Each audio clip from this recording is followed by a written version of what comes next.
You may have heard a lot about the idea of grit lately, encouraging children to develop persistence and become more comfortable with failure. Well, a lot of that research was done by Stanford psychologists Albert Bandura and Carol Dweck. It says that a person with a fixed mindset believes that his or her intelligence is static, while a person with a growth mindset believes that his or her intelligence can be developed. The latter group is thus more likely to embrace challenges, persist in the face of setbacks, and see effort as a natural path to mastery. Building design challenges provide an opportunity for families to be challenged, face failure, and learn how to overcome these failures.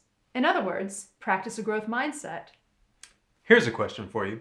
What kind of mindset do you have? Hint, you may have different mindsets depending on the situation you face. Think about it. I was born smart versus I can work hard and learn new things. I want people to think I'm smart versus I have a genuine desire to learn new things. I had to work really hard to get this to work.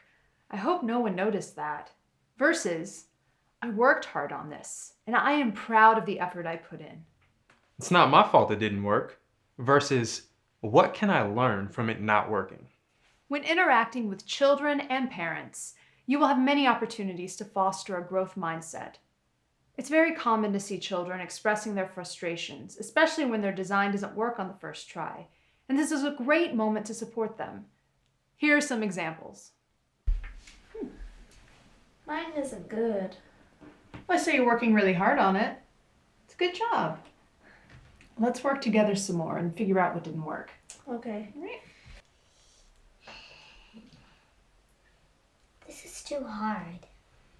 Yeah, I don't know how to do this either, but we can figure it out together. Will you try with me? Yes! I'm all done. Great job! Now let's see what we can do to make it better. Yeah. Scientists and engineers are always finding ways they can improve the first solution to their problem. I wanted to jump really high.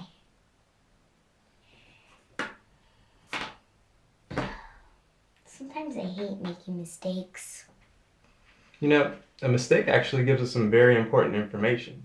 It tells us what's going wrong, which is just as important as knowing what's right. Let's try again and see if we can figure out some more about what's wrong and what's right.